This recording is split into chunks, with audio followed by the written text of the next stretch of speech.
Bon, mes amis, là, je vais reparler de mal-être en milieu scolaire. Parce qu'aujourd'hui, c'est, comme je disais tout à l'heure, c'est le 4 septembre, donc c'est la rentrée pour un grand nombre de pays aujourd'hui. Je vais reparler de ce mal-être en milieu scolaire. C'est vraiment important, ne négligeons surtout pas le mal-être en milieu scolaire. Grand nombre d'enfants sont dans un état de mal-être en milieu scolaire, dû à un manque de confiance, dû peut-être à des problèmes qu'ils rencontrent en famille, dû peut-être aux difficultés qu'ils ont avec les camarades à l'école, dû peut-être simplement parce qu'ils n'arrivent pas à assumer leur personnalité, parce que voilà, ils sont peut-être, ils pensent peut-être qu'ils sont moins beaux, moins belles, tout ce que vous voulez, ou alors qu'ils ont des petits défauts au niveau physique ou intellectuel qu'ils n'aiment pas trop. Donc du coup, ça met beaucoup de jeunes dans un état de mal-être, voire même de dépression. C'est pour ça que c'est très délicat avec ces jeunes-là parce que parfois, ils ne s'expriment pas. Parfois, ce n'est pas des jeunes qui vont forcément vous dire je ne suis pas bien parce que des fois, eux-mêmes, ils ne savent pas, mais ils ne sont pas bien. Et parfois, certains vont cacher, certains ne vont pas extérioriser ça, pardon.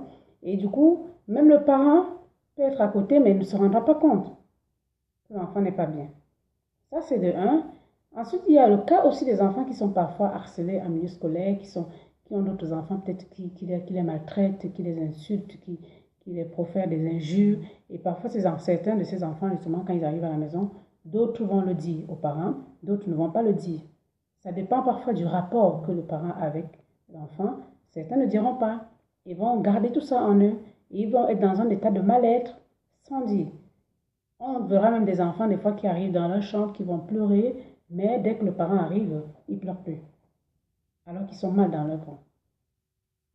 Prenez le cas d'un enfant qui arrive à l'école, qui peut-être a un surpoids, ce n'est qu'un exemple parmi tant d'autres, et qui a des camarades qui lui disent oh, tu es gros, tu n'es qu'un gros porc, tu n'es qu'un gros ceci, tu as vu comme tu es formé, tout ce que tu veux.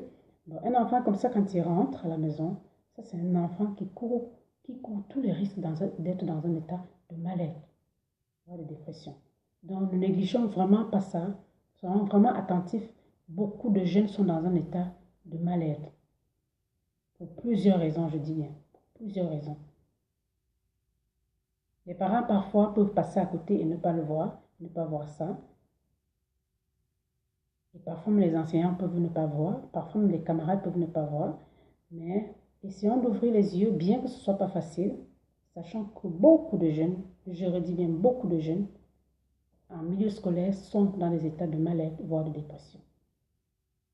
Il faut savoir que, comme je dis toujours, le mal-être, c'est pas une maladie, c'est pas comme si vous avez c'est une maladie, mais c'est pas une maladie comme si vous aviez mal à la tête, vous avez la fièvre, vous avez ceci, non. C'est une maladie, voilà, on broie du noir, voilà, c'est une maladie qu'on peut pas, c'est pas facile à déceler. Donc soyons tous attentifs par rapport aux jeunes en milieu scolaire. Voilà ce que je voulais dire aujourd'hui par rapport à ce sujet. Voilà, j'ai fait pas mal de vidéos aujourd'hui pour le milieu scolaire, mais bon, je pense que ça en vaut la peine. C'est ce que je pense, voilà.